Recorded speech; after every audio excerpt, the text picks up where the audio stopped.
हर हर महादेव मित्रों, आज की कथा में हम जानेंगे कि किस स्त्री के भाग्य में पुत्र की प्राप्ति नहीं होती है और किस कारण उसे सारा जीवन निसंतान ही रहना पड़ता है, और वे कौन से कार्य हैं जिन्हें एक पतिव्रता स्त्री को अपने जीवन में कभी नहीं करना चाहिए, अन्यथा उसे संतान की प्राप्ति नहीं होती है।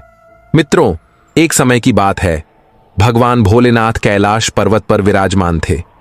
तभी उनसे मिलने माता पार्वती आती हैं और भगवान भोलेनाथ से कहती हैं, हे प्रभु, आज मैं आपसे 3 प्रश्नों का उत्तर पूछने आई हूँ।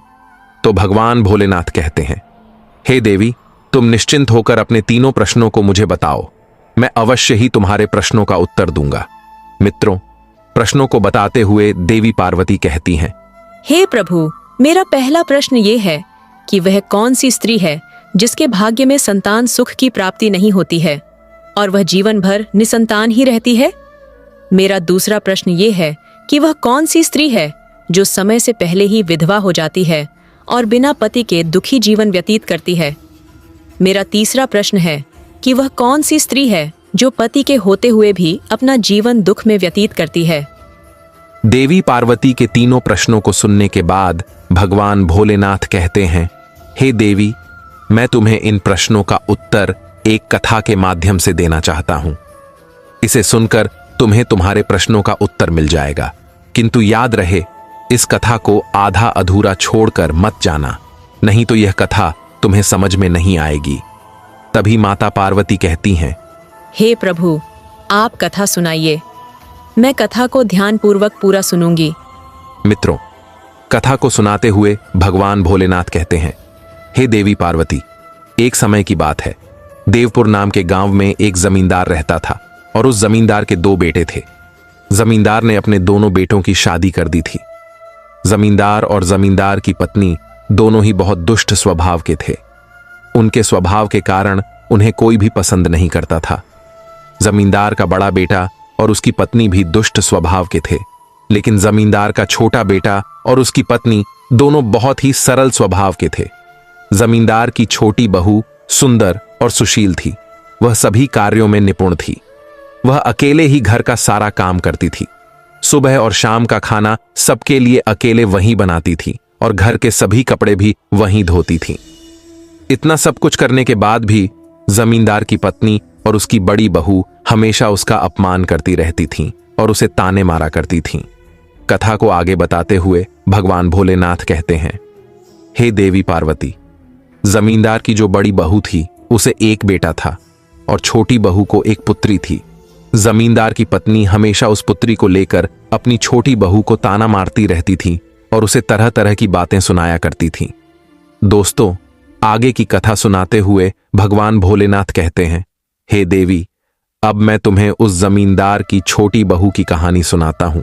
उसके जीवन में जो घटना घटित हुई वह बहुत ही हृदय विदारक है। हे देवी पार्वती, छोटी बहू की कहानी से तुम्हें तुम्हारे पहले प्रश्न का उत्तर मिल जाएगा। तुम्हारा पहला प्रश्न था कि वह कौन सी स्त्री है जिसके भाग्य में कभी पुत्र की प्राप्ति नहीं होती है, तो इस कथा को ध्यान से सुनो। उस जमींदार की जो पत्नी थी वह पहले से ही बड़े दुष्ट स्वभाव की थी और उसके दुष्ट स्वभाव के कारण उसकी छोटी बहू और उसका छोटा बेटा उससे बहुत ज्यादा परेशान थे। वह अपनी छोटी बहू को बहुत ही ज्यादा परेशान करती थी और उसे परेशान करने में उसे बहुत मजा आता था। जमींदार की छोटी बहू का नाम तुलसी था और वह बेचारी घर का सारा काम करती थी। फिर भी जमींदार की पत्नी उसे हमेशा ताने मारती, गंदी गंदी गालियां देती और उसे परेशान करती थी। वह चाहे कितना भी घर का काम कर ले, पर जमींदार की पत्नी हमेशा उसे ही डांटती रहती थी। एक दिन जब तुलसी घर में झाड़ू लगा रही थी तो जमींदार की पत्नी बोली, इतनी देर हो गई, तू अभी तक झाड़ू ही नहीं लगा पाई। मैं मंदिर जा रही हूँ और जब तक वहां से आऊंगी तब तक खाना बन जाना चाहिए। अगर मेरे वापस आने तक खाना नहीं बना तो तेरी खैर नहीं। इतना कहकर तुलसी की सास मंदिर चली गई। फिर वह बेचारी घर की साफ सफाई करके खाना बनाने में लग गई। खाना बनाते समय वह मन में सोच रही थी, मैं घर का इतना काम करती हूँ, फिर भी मेरी सास मुझे हमेशा डांटती रहती है और हमेशा मुझे परेशान करती रहती है। वह कभी भी मुझसे प्रेम से बात नहीं करती और घर का सारा काम मुझसे ही करवाती है। तुलसी यह सब सोच ही रही थी कि तभी दरवाजा खटखटाने की आवाज आई। उसने सोचा, अभी तो खाना तैयार भी नहीं हुआ, लगता है मेरी सासू माँ आज बहुत जल्दी ही मंदिर से लौट आई हैं। ये सोचकर वह बहुत डर गई। फिर वह डरते डरते दरवाजे के पास गई और दरवाजा खोला। उसने देखा कि दरवाजे के बाहर एक साधु महाराज खड़े हैं। उनके मुखमंडल पर दिव्य तेज था, माथे पर चंदन का तिलक लगा हुआ था। साधु महात्मा को देखकर तुलसी ने उन्हें प्रणाम किया। फिर साधु महाराज विनम्रता से बोले, बेटी, मुझे कुछ भोजन करा दो, मुझे बहुत जोर की भूख लगी है। तो तुलसी बोली, महाराज, मैं आपको भोजन तो करा देती, पर मेरी सास बहुत दुष्ट स्वभाव की है। वह मुझे बहुत डांटती है और अभी वह मंदिर गई है। मंदिर से आती ही होंगी। यदि वह आ गईं और उन्होंने मुझे आपको भोजन कराते देख लिया तो मुझे बहुत मारेगी। इसीलिए आप मुझे क्षमा करें, मैं आपको भोजन नहीं करा सकती। साधु महात्मा बोले, बेटी, थोड़ा सा ही भोजन करा दो, मैंने सुबह से कुछ नहीं खाया है। साधु की यह बात सुनकर तुलसी को दया आ जाती है और वह साधु महाराज को आदर सहित घर के अंदर बुलाती है और उन्हें भोजन देती है। मित्रों, साधु महाराज भोजन कर ही रहे थे कि तभी अचानक तुलसी की सास मंदिर से घर आ जाती है। उस साधु को भोजन करते देख वह अपनी छोटी बहू से गुस्से में बोली, यह मेरा घर है, कोई भोजनालय नहीं कि किसी भी राह चलते भिखारी को तू भोजन कराएगी, जो हर कोई यहाँ आकर भोजन करके चला जाएगा। तुमने इस साधु को भोजन क्यों दिया? क्या अन्न मुफ्त में आता है जो हर किसी को अपने घर में बैठाकर खिलाएगी? मित्रों, इतना कहकर जमींदार की पत्नी ने उस साधु को धक्के मारकर अपने घर से बाहर निकाल दिया और उसका खाना उठाकर बाहर रास्ते में फेंक दिया। फिर उसने तुलसी से कहा, तूने इस साधु को भोजन क्यों कराया? अन्न कितना महंगा आता है तुझे पता नहीं? अब घर के लोग क्या खाएंगे? तुलसी बोली, साधु महाराज को बहुत भूख लगी थी, इसीलिए मैंने उन्हें भोजन दे दिया था। मैंने उन्हें अपने हिस्से का भोजन दिया है, इसीलिए आज मैं भोजन नहीं करूंगी। और आप इतना गुस्सा क्यों होती हैं? भोजन तो मैंने अपने हिस्से का दिया है। यह सुनकर उसकी सास ने गुस्से में आकर तुलसी को भी धक्के मारकर घर से बाहर निकाल दिया। सास बोली, जा, अब तुझे भी इस घर में रहने की जरूरत नहीं है, अब कभी मेरे घर में मत आना। मित्रों, जमींदार की पत्नी ने उस बेचारी को घर से निकाल दिया। तुलसी सारी रात दरवाजे के पास बैठकर रोती रही और अपनी सास से दरवाजा खोलने की विनती करती रही, लेकिन उसकी सास इतनी निर्दयी थी कि उसे तनिक भी दया नहीं आई और उसने दरवाजा नहीं खोला। फिर तुलसी ने सोचा, अब यहां से अपने मायके ही जाना पड़ेगा। फिर वह सोचने लगी, इस हालत में यदि मैं अपने मायके जाऊंगी तो मेरे पिताजी की बदनामी होगी। यह सब सोचने के बाद वह अपने मायके नहीं जाती और घर से बिना कुछ सोचे समझे निकल पड़ती है। चलते चलते वह एक घने जंगल में जा पहुंचती है। तभी बारिश होने लगती है। फिर तुलसी वहीं जंगल में एक पेड़ के नीचे बैठ जाती है और अपने दुखों को सोचकर रोने लगती है। थोड़ी देर बाद जब बारिश बंद हुई तो वहां पर एक साधु महात्मा आते हैं और तुलसी से पूछते हैं, बेटी, तुम इस सुनसान जंगल में अकेली क्या कर रही हो? मित्रों, फिर तुलसी ने रोते हुए साधु महात्मा को सारी बात बताई। साधु महात्मा ने कहा, वे लोग तुम्हें इसीलिए परेशान करते हैं क्योंकि तुम्हें अभी तक पुत्र की प्राप्ति नहीं हुई है, लेकिन तुम चिंता मत करो, मैं तुम्हें एक पर्ची देता हूं जिसमें पुत्र प्राप्ति का उपाय लिखा है। फिर संत ने उसे एक पर्ची दी और कहा, इसमें लिखे उपाय को यदि तुम पूरी निष्ठा और सच्चे मन से करोगी तो तुम्हें अवश्य ही पुत्र की प्राप्ति होगी। इतना कहकर वह सन्यासी महात्मा वहां से चले गए। फिर तुलसी अपने मन में सोचने लगी, यदि मुझे भी पुत्र हो जाएगा तो मुझे ससुराल में बहुत सम्मान मिलेगा और मेरी सास मेरी बहुत इज्जत करेगी। ये सोचकर वह बहुत प्रसन्न हो गई। फिर उसने पर्ची को खोला और पढ़ा। उसमें लिखा था, पुत्र प्राप्ति के लिए स्त्री को हमेशा अपने पति के बाएं ओर सोना चाहिए। और पर्ची में आगे लिखा था कि मासिक धर्म शुरू होने के प्रथम 4 दिवस में स्त्री और पुरुष के मिलन से पुरुष रोग की प्राप्ति होती है, इसीलिए मासिक धर्म के प्रथम 4 दिन पति पत्नी को सहवास नहीं करना चाहिए। मासिक धर्म के 5वें दिन मिलन से कन्या की प्राप्ति होती है और 6ठे दिन मिलन से एक गुणवान और भाग्यशाली पुत्र की प्राप्ति होती है। 7वें दिन मिलन से बंध्या पुत्री होती है और मासिक धर्म की 10वीं रात्रि में मिलन करने से अतिश्रेष्ठ और बलवान पुत्र की प्राप्ति होती है। फिर उस पर्ची में लिखी सारी बातें पढ़कर तुलसी अपने मन में सोचने लगी, अब मैं इसी जंगल में रहूंगी। फिर वह जंगल में कुटिया बनाकर रहने लगी। एक दिन उसका पति अपनी पत्नी को खोजते हुए तुलसी के पास आ पहुंचा। मित्रों, अपने पति को देखकर तुलसी उसके गले से लिपट गई और जोर जोर से रोने लगी। फिर उसके पति ने कहा, हे प्रिय, तुम घर चलो। अपने पति की बात सुनकर तुलसी ने उसे पर्ची वाली सारी बात बताई और कहा, अब मैं यहीं रहूंगी जब तक मुझे पुत्र की प्राप्ति नहीं हो जाती। यह सुनकर उसका पति भी उसी के साथ जंगल में रहने लगा। फिर तुलसी ने अपने मासिक धर्म के दौरान मासिक धर्म की 10वीं रात्रि में अपने पति के साथ सहवास किया और वह गर्भवती हो गई। फिर सुबह स्नान करके तुलसी पूजा पाठ करने के लिए बैठी हुई थी और उसका पति खाना बनाने के लिए जंगल में सूखी लकड़ी काटने चला गया। तभी एक भयंकर तूफान आया जिससे उनकी झोपड़ी उड़ गई और भारी बारिश होने लगी। बारिश से बचने के लिए तुलसी उसी बड़े पेड़ के नीचे जाकर बैठ गई और बारिश बंद होने का इंतजार करने लगी। तभी जोर जोर से बिजली चमकने लगी और उसी पेड़ पर 2 राक्षसियां आकर बैठ गईं, जिस पेड़ के नीचे तुलसी बैठी थी। फिर वे राक्षसियां आपस में बात करने लगीं।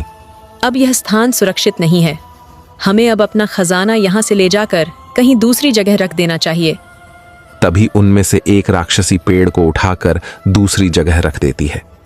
मित्रों, उसी पेड़ की जड़ के पास बैठी तुलसी यह सब देख और सुन रही थी। राक्षसी ने पेड़ को उठाकर हटाया तो वहां बहुत सारा खजाना था। इसे देखकर तुलसी हैरान रह गई।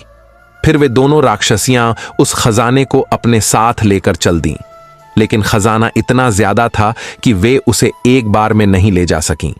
मित्रों, भगवान भोलेनाथ कहानी को आगे बताते हुए देवी पार्वती से कहते हैं, हे देवी, अब कहानी को ध्यान से सुनना, क्योंकि यहीं से आपको पता चलेगा कि किस स्त्री के भाग्य में पुत्र की प्राप्ति नहीं होती है। तब देवी पार्वती कहती हैं, हे प्रभु, आप आगे की कथा कहिए, मैं ध्यानपूर्वक सुन रही हूं। भगवान भोलेनाथ कहते हैं, हे देवी, वे दोनों राक्षसियां वहां से चली गईं। फिर तुलसी पेड़ से निकलकर बाहर आई और अपनी साड़ी के आंचल में बचा हुआ खजाना भर लिया। वह मन ही मन सोचने लगी, यह सारा सोना लेकर मैं अपनी ससुराल जाऊंगी तो मेरी सास इतना सारा खजाना देखकर खुश हो जाएंगी और मुझे परेशान करना बंद कर देंगी और मुझसे घर का काम भी नहीं करवाएंगी।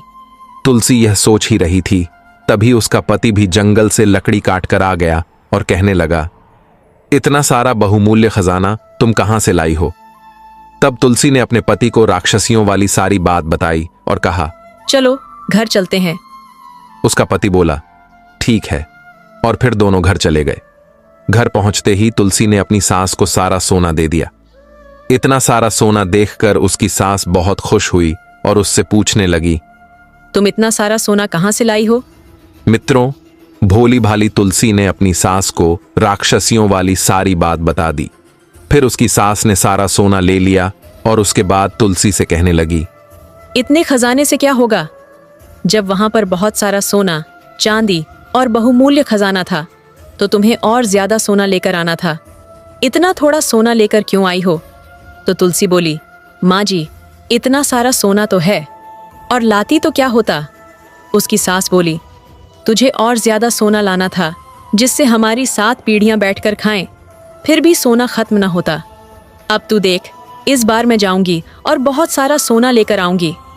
तुलसी ने अपनी सास को रोकते हुए कहा, नहीं माँ जी, आप वहां मत जाओ, वहां जान का भी खतरा है। तो सास बोली, नहीं, मैं तो जाऊंगी और बहुत सारा सोना लेकर आऊंगी। और इस प्रकार उसकी सास ने उसकी बात नहीं मानी और उसी जंगल में पहुंच गई। वह उसी पेड़ के नीचे जाकर बैठ गई जहां कुछ दिनों पहले तुलसी बैठी थी। थोड़ी देर बाद वहां पर दोनों राक्षसियां आईं। जब उन्होंने देखा कि उनका खजाना कम है तो वे समझ गईं कि किसी को हमारे खजाने के बारे में पता चल गया है। वे दोनों राक्षसियां इधर उधर ढूंढने लगीं। तभी उन्हें तुलसी की सास दिख गई।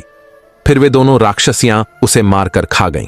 मित्रों, इधर तुलसी अपनी सास के लौटने का इंतजार कर रही थी। कई दिन बीत गए। जब उसकी सास वापस नहीं आई तो वह समझ गई कि उसकी सास को दोनों राक्षसियों ने मारकर खा लिया है। मित्रों, कहानी को आगे बढ़ाते हुए भगवान भोलेनाथ कहते हैं, हे देवी पार्वती, इस प्रकार से तुलसी की सास की मृत्यु हो गई, इसीलिए हमें लालच नहीं करना चाहिए। फिर कुछ समय बाद तुलसी ने एक सुंदर पुत्र को जन्म दिया। पुत्र प्राप्ति के बाद तुलसी बहुत खुश थी और उसने अपने घर में एक दावत रखी, जिसमें उसने बहुत से पंडितों और संत महात्माओं को भोजन कराया। फिर भोजन करके सभी संत महात्माओं ने उसे आशीर्वाद दिया। उधर जमींदार के बड़े बेटे की बहू, जो हमेशा तुलसी को पुत्र न होने को लेकर ताने मारा करती थी, उसका मुंह हमेशा के लिए बंद हो गया। मित्रों, इस प्रकार आज की कथा समाप्त हुई। फिर भगवान श्री भोलेनाथ कहते हैं, हे देवी पार्वती, अब मैं तुम्हारे प्रश्नों के उत्तर देता हूं। तुम्हारा पहला प्रश्न था कि कौन सी स्त्री के भाग्य में पुत्र की प्राप्ति नहीं होती और वह पूरा जीवन निःसंतान रहती है। तो हे देवी पार्वती, सुनो, जो स्त्रियां साधु महात्मा द्वारा दिए गए पर्ची में लिखी बातों के विपरीत कार्य करती हैं, उनके भाग्य में पुत्र की प्राप्ति नहीं होती है। और जो स्त्रियां अपने पति का आदर नहीं करती, हमेशा उनसे लड़ती झगड़ती हैं और अपनी मनमानी करती हैं, उनके भी भाग्य में पुत्र की प्राप्ति नहीं होती है। इसीलिए प्रत्येक स्त्री को अपने पति का आदर और सम्मान करना चाहिए। तुम्हारा दूसरा प्रश्न था कि वह कौन सी स्त्री है जो समय से पहले ही विधवा हो जाती है और बिना पति के दुखी जीवन जीती है। तो जान लो, जो स्त्रियां पति के होते हुए भी मांग में सिंदूर नहीं लगाती, मंगलसूत्र नहीं पहनती और जहां भी जाती हैं बिना सिंदूर और बिना मंगलसूत्र के जाती हैं, पति के कहने पर भी उसकी बात नहीं मानती और पराये मर्दों के साथ भोग विलास करती हैं, वे स्त्रियां समय से पहले ही विधवा हो जाती हैं। इसीलिए एक शादीशुदा स्त्री को सदैव पतिव्रता जीवन जीना चाहिए और अपने पति के अलावा पराये मर्दों को नजर उठाकर भी नहीं देखना चाहिए। तुम्हारा तीसरा प्रश्न था कि वह कौन सी स्त्री है जो पति के होते हुए भी एक दुखी जीवन जीती है और उसे अपने जीवन में कभी सुख की प्राप्ति नहीं होती है। हे देवी पार्वती, ये वे स्त्रियां हैं जो सुबह देर तक सोती रहती हैं, बिना स्नान किए भोजन बना लेती हैं और पूजा पाठ नहीं करती। ऐसी स्त्रियों के कारण घर में माता लक्ष्मी का आगमन नहीं होता और उनके घर में गरीबी और दरिद्रता फैली रहती है। वे पति की आज्ञा के बिना कहीं भी चली जाती हैं, पति के मना करने पर भी नहीं मानती और उसकी एक भी बात नहीं सुनती। ऐसी स्त्रियों के जीवन में कभी सुख की प्राप्ति नहीं होती है और वे हमेशा दुखी जीवन जीती हैं। इसीलिए एक चरित्रवान जीवन अपने पति के साथ व्यतीत करना चाहिए और नित्य ब्रह्म मुहूर्त में उठकर स्नान आदि करके पूजा पाठ करना चाहिए, जिससे घर में सुख शांति बनी रहे। मित्रों, आपको यह कथा कैसी लगी, हमें कमेंट्स में बताना। यदि आपको यह कथा पसंद आई हो तो सच्ची श्रद्धा से जय श्री कृष्ण अवश्य लिखना। मित्रों, बोलो माता लक्ष्मी की जय।